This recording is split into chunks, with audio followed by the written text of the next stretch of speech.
దేవుని పరిశుద్ధ నామమునకు ఘనత మహిమ ప్రభావములు కలుగునుగాక. హల్లెలూయా. మరొకసారి ఈ అనుదిన బైబిల్ ధ్యానములకు మీ అందరినీ మన రక్షకుడు ప్రభు అయిన యేసు క్రీస్తుల వారి పరిశుద్ధ నామంలో ప్రేమతో ఆహ్వానిస్తున్నాను. ప్రియులారా, యేసు క్రీస్తు ప్రభుల వారు లేఖనముల ప్రకారము మన పాపముల నిమిత్తము మరణించి సమాధి చేయబడి లేఖనముల ప్రకారము తిరిగి మూడవ దినమున పునరుత్థానుడై సజీవుడిగా మరణాన్ని జయించి మరి సజీవుడిగా తను తాను కనబరుచుకున్నాడు. ఆ తర్వాత 40 దినముల వరకు శిష్యులకు అగుపడుతూ దేవుని రాజ్యమును గురించినటువంటి అనేక విషయాలను వారికి బోధించి మరి 40వ దినము ఆయన ఆరోహణమై పరలోకానికి వెళ్ళిపోయాడు. అయితే ఆయన ఆ 40 దినములో దేవుని రాజ్యమును గురించి బోధించినటువంటి విషయాలు మనం ధ్యానించుకుంటూ ఉన్నాం. ఆదివారము సాయంకాల సమయాన క్రీస్తు ప్రభుల వారు పునరుత్థానుడైన ఆదివారము సాయంకాల సమయాన ఎమాయి గ్రామమునకు వెళుతున్నటువంటి 2 శిష్యులను కలుసుకొని వారితో నడిచి వారి దుఃఖమును వారి వేదనను దూరం చేయడానికి లేఖనములలో తన్ను గూర్చి వ్రాయబడినటువంటి భాగములను వారికి వివరించాడు. లూకా సువార్త 24 అధ్యాయము 25, 26, 27 వచనాల్లో మనం ఆ విషయాలు ధ్యానిస్తూ ఉన్నాం. అందుకు ఆయన, అవివేకులారా, ప్రవక్తలు చెప్పిన మాటలన్నిటినీ నమ్మని మందమతులారా, క్రీస్తు ఈలాగు శ్రమపడి తన మహిమలో ప్రవేశించుట అగత్యము కాదా అని వారితో చెప్పి మోషేయు సమస్త ప్రవక్తలను మొదలుకొని లేఖనములన్నిటిలో తన్ను గూర్చిన వచనముల భావము వారికి తెలిపెను. హల్లెలూయా. మరి క్రీస్తు ప్రభుల వారు ఆయన శ్రమపడి మహిమలో ప్రవేశించుట అగత్యమని వారికి తెలియజేస్తూ మరి ఆయన మోషే ధర్మశాస్త్రములోను ప్రవక్తల గ్రంథంలోను లేఖనాల్లో ఉన్నటువంటి అనేకమైనటువంటి విషయాలను గురించి తను గూర్చి వ్రాయబడినటువంటి విషయాలు ఆయన వారికి బోధించాడు. ఆ విషయాలను మనము ధ్యానిస్తూ ఉన్నాం. ఈ దినము క్రీస్తు ప్రభుల వారు మరి మోషే గ్రంథంలో పాత నిబంధనలో ఆ ఇశ్రాయేలు ప్రజలను వెంబడించిన బండగా ఆయన పిలువబడ్డాడు. పరిశుద్ధుడైన పౌలు కొరింథీ సంఘానికి రాసినటువంటి మొదటి పత్రిక 10వ అధ్యాయంలో ఆయన ఇలాగ రాస్తున్నాడు. సహోదరులారా, ఈ సంగతి మీకు తెలియకుండుట నాకు ఇష్టం లేదు. అదేదనగా మన పితరులందరూ మేఘము క్రింద ఉండిరి, వారందరూ సముద్రములో నడిచిపోయిరి. అందరూ మోషేను బట్టి మేఘములోను సముద్రములోను బాప్తిస్మము పొందిరి. అందరూ ఆత్మ సంబంధమైన ఒకే ఆహారమును భుజించిరి. అందరూ ఆత్మ సంబంధమైన ఒకే పానీయమును పానము చేసిరి. ఏలయనగా తమ్మును వెంబడించిన ఆత్మ సంబంధమైన బండలోనిది త్రాగిరి. ఆ బండ క్రీస్తే. హల్లెలూయా. ఆ బండ క్రీస్తే. They drank of the spiritual rock that followed them and the rock was Christ. ఆ పాత నిబంధన గ్రంథంలో వారిని వెంబడించినటువంటి బండ, ఎడారి ప్రాంతంలో వారికి త్రాగటానికి నీరు లేనప్పుడు దేవుడు ఆ బండ నుండి వారికి ప్రవాహములుగా జలములను రప్పించి వారి దాహాన్ని తీర్చాడు. ఆ విషయాలు మనము నిర్గమాకాండము 17వ అధ్యాయము, సంఖ్యాకాండము 20వ అధ్యాయంలో చూడగలము. 2 పర్యాయములు దేవుడు బండలో నుండి నీటిని ఆ ఇశ్రాయేలు ప్రజలకు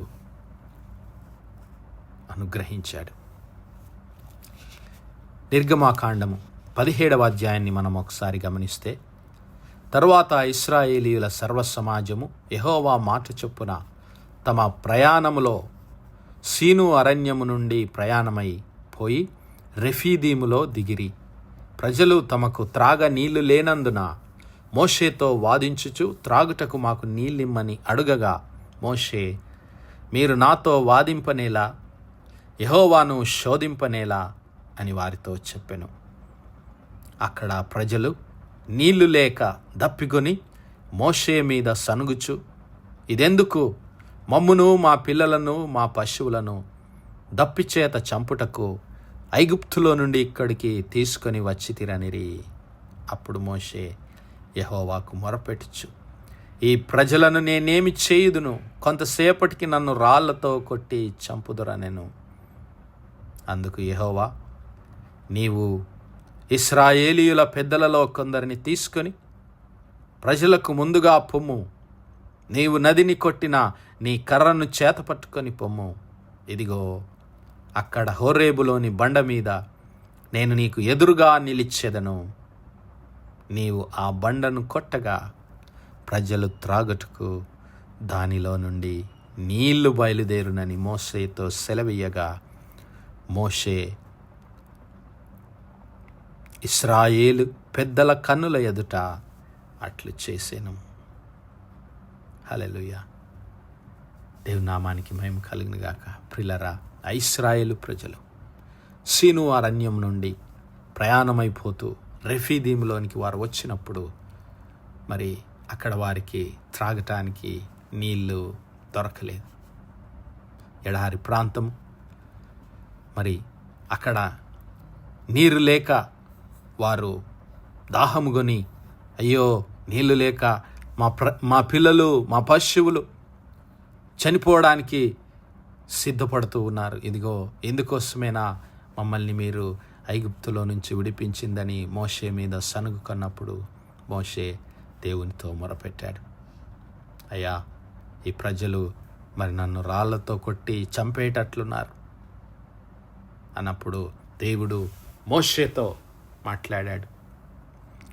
మోషే, మరి నీ కర్రను తీసుకొని, ఏ కర్రతోనైతే నీవు నదిని కొట్టి, ఏ కర్రతో నీవైతే ఆ నదిని కొట్టావో, ఏ కర్రతోనైతే నీవు ఫరో ఎదుట అద్భుత కార్యాలు జరిగించావో, ఆ కర్ర తీసుకొని హోరేబులోని బండ మీదకి వెళ్ళు. అక్కడ నేను నీ ఎదుట నిలబడతాను. అప్పుడు నీవు బండను కొట్టగా ప్రజలు త్రాగటానికి ఆ బండ నుంచి నీళ్లు బయలుదేరుతాయని దేవుడు ఆజ్ఞాపించినప్పుడు మోషే ఆ ఇశ్రాయేలు ప్రజలందరినీ తీసుకెళ్ళి దేవుని మాట ప్రకారం చేశాడు. ఆ బండ నుండి మరి జల ప్రవాహములు ఆ ప్రజలు తాగడానికి విస్తారమైన నీరు వారు పొందుకున్నారు. అయితే అక్కడ ఆ ప్రజలు దేవుని యందు నమ్మిక ఉంచలేదు, కానీ దేవుని శోధించి దేవుని కోపమునకు పాత్రులయ్యారు. అలాగే రెండవసారి కూడా మరి ఆ ఎడారి ప్రయాణంలో వారు నీటి కోసము మొరపెట్టినప్పుడు సంఖ్యాకాండం 20వ అధ్యాయంలో ఆ విషయాలు మనం చూడగలం. అయితే ఇక్కడ దేవుడు మోషేకి ఏం ఆజ్ఞ ఇచ్చాడంటే, నీవు నీ కర్రను తీసుకొని నీవును నీ సహోదరుడైన అహరోనును ఈ సమాజమును పోగు చేసి వారి కన్నుల ఎదుట ఆ బండతో మాట్లాడము. అక్కడనేమో బండను కొట్టమన్నాడు, ఇక్కడ బండతో మాట్లాడమన్నాడు దేవుడు. ఆ బండతో మాట్లాడము, అది నీళ్ళిచ్చును. నీవు వారి కొరకు నీళ్లను బండలో నుండి రప్పించి సమాజమునకును వారి పశువులకును త్రాగుటకిమ్ము అని మోషేతో దేవుడు ఆజ్ఞాపించాడు. అయితే యెహోవా అతనికి ఆజ్ఞాపించినట్లు మోషే ఆయన సన్నిధి నుండి ఆ కర్రను తీసుకుని పోయెను. తర్వాత మోషే అహరోనులు ఆ బండ ఎదుట సమాజమును పోగు చేసినప్పుడు అతడు వారితో, ద్రోహులారా వినండి, మేము ఈ బండలో నుండి మీ కొరకు నీళ్లు రప్పింపవలెనా అనెను. అప్పుడు మోషే తన చెయ్యి ఎత్తి 2 మారులు తన కర్రతో బండను కొట్టగా నీళ్లు సమృద్ధిగా ప్రవహించెను, సమాజమును పశువులు త్రాగెను. అప్పుడు యెహోవా మోషే అహరోనులతో, మీరు ఇశ్రాయేలీయుల కన్నుల ఎదుట నా పరిశుద్ధతను సన్మానించినట్లు నన్ను నమ్ముకొనకపోతిరి. చూసారా ప్రియులారా, ఎందుకు దేవుడు మోషేపై అహరోనుపై కోపగించుకున్నాడు. ఆయన ఆ బండతో మాట్లాడమంటే మోషే బండను కొట్టాడు. అయితే ఎందుకు మోషే బండను కొట్టాడు అంటే మోషేకు నమ్మక లేదు. అంతకుముందే బండను కొట్టమని చెప్పాడు దేవుడు, బండను కొట్టాడు, నీళ్లు వచ్చాయి. మరి ఇప్పుడేమో దేవుడు బండతో మాట్లాడమన్నాడు, కానీ మోషే తిరిగి బండను కొడుతూ ఉన్నాడు. అయితే దేవుడు మోషేలోని అపనమ్మికను చూశాడు. దేవుని నామాన్ని అవమానపరిచాడని, మీరు నన్ను నమ్ముకొనకపోతిరి, నా పరిశుద్ధతను సన్మానించినట్లు ఇశ్రాయేలీల కన్నుల ఎదుట మీరు నన్ను నమ్ముకొనలేదు కనుక ఈ సమాజమును నేను వారికిచ్చిన దేశంలోనికి మీరు తోడుకొని పోరని చెప్పాను. చూసారా పిల్లరా, చిన్న పొరపాటు దేవుని నామాన్ని అవమానపరిచింది. అయితే మరి ఇక్కడ మనం గమనించవలసిన విషయం ఏమిటి అంటే ఆ బండ, వారి దప్పిక తీర్చినటువంటి ఆ బండ, ఆ ఆత్మీయ బండ ఎవరో కాదు ప్రియులారా, యేసు క్రీస్తు ప్రభుల వారే. వారిని వెంబడించినటువంటి ఆ బండ, వారి కొరకు జీవజలములను అనుగ్రహించినటువంటి బండ, వారి కొరకు మరి చీల్చబడినటువంటి బండ, వారి పాపముల నిమిత్తము మన పాపముల నిమిత్తము తన ప్రాణాన్ని అర్పించినటువంటి ఆ బండ ఆ క్రీస్తు ప్రభుల వారే. అలనాడు వారికి త్రాగటానికి నీళ్ళిచ్చాడు. మరి ఈరోజు మన ఆత్మీయ దప్పిక తీర్చడానికి, నిత్య జీవాన్ని మనకు అనుగ్రహించడానికి ఆయన సిలువకు కొట్టబడ్డాడు. ఆయన చేతులు చీల్చబడ్డాయి, ఆయన కాళ్ళు చీల్చబడ్డాయి, ఆయన వీపు దున్నబడింది, ఆయన వీపంతా కొట్టబడింది. ఆయనే ఆ చీల్చబడిన బండ క్రీస్తు ప్రభులవారు. హల్లెలూయా. మరి ఆ క్రీస్తు ప్రభులవారు అనుగ్రహించేటటువంటి ఆత్మీయ మరి ఆహారము, ఆత్మీయ జీవజలముల ఊట నీవు నేను పొందుకొని మరణాన్ని జయించి నిత్య జీవంలో ఆయనతో పాలుభాగస్థులమవుదాం. అతి కృప, అతి ధన్యత దేవుడు మనందరి జీవితాల్లో దయచేయునుగాక. ఆమేన్, ఆమేన్, ఆమేన్. ప్రార్థించుకుందాం. హల్లెలూయా, హల్లెలూయా, హల్లెలూయా, హల్లెలూయా. స్తోత్రం, స్తోత్రం, స్తోత్రం, స్తోత్రములు తండ్రి. అత్యంత కృపాభరితుడువు, అత్యున్నత సింహాసనంపై ఆసీనుడవైన మా ప్రియ పరలోకపు తండ్రి, ఇత్యం కలిగినటువంటి మా దేవ, సైన్యములకు అధిపతి వాగు మా యెహోవా తండ్రి, కృపా కనికరములు గల మా ప్రభువా, సూర్యోదయం మొదలుకొని ఇంత మట్టుకు మా తండ్రి మీ చల్లని రెక్కల నీడను భద్రపరిచి అయ్యా మరొకసారి మీ ప్రియ కుమారుడు మా ప్రభు అయిన యేసు క్రీస్తుల వారి పరిశుద్ధ నామములో దేవా మీ కృపా సన్నిధానంలో ప్రార్థించడానికి సజీవ లెక్కలో మమ్మల్ని ఉంచిన మీ ప్రేమకు వందనాలు, స్తుతులు, స్తోత్రాలయ్యా. దీని మీద మీ యొక్క పరిశుద్ధాత్మ సహాయము, నడిపింపు, ఆదరణ, సహవాసాన్ని మాకు అనుగ్రహించిన ప్రభువా మీకే వందనాలు, స్తుతులు, స్తోత్రాలు చెల్లిస్తున్నాం. అవును మా ప్రభువా, అలనాడు ఇశ్రాయేలు ప్రజల దప్పిక తీర్చడానికి క్రీస్తు ప్రభుల వారు చీల్చబడిన బండగా వారిని నడిపించాడు. అరణ్యంలో వారి కొరకు వారి దప్పిక తీర్చడానికి జల ప్రవాహములను అనుగ్రహించాడు.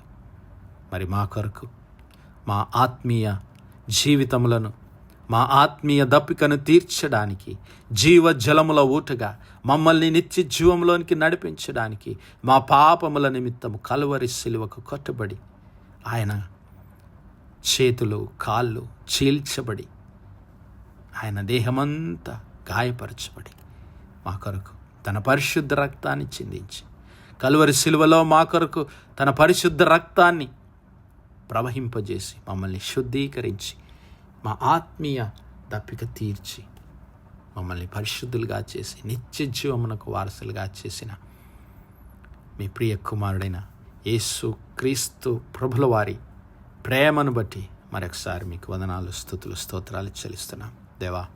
మరి ప్రత్యేకంగా ఈ రాత్రికాల సమయమందు ఈ వర్తమానాలు వినిచిన మా ప్రియ బిడ్డల కుటుంబాలన్నింటినీ మీరు జ్ఞాపకం చేసుకునండి ప్రభా. దీవించండి, ఆశీర్వదించండి. జీవాహారమైన యేసయ్య, జీవజలముల ఊట అయిన మా యేసయ్య, బిడ్డల ఆత్మీయ దప్పికతను తీర్చి మీ నిత్య రాజ్యంలో బిడ్డలందరినీ వారసులుగా చేయమని సమస్త మహిమ ఘనత ప్రభావాలు మీ నామానికే చెల్లిస్తూ మరొకసారి మా ప్రభును మీ ప్రియకుమారుడు మా రక్షకుడు పునరుత్థానుడైన క్రీస్తు ప్రభుల వారి పరిశుద్ధ నామమున ప్రార్థించి వేడుకుంటున్నాం మా పరలోకపు తండ్రి. ఆమేన్, ఆమేన్, ఆమేన్. God bless you all. Praise the Lord. Shalom.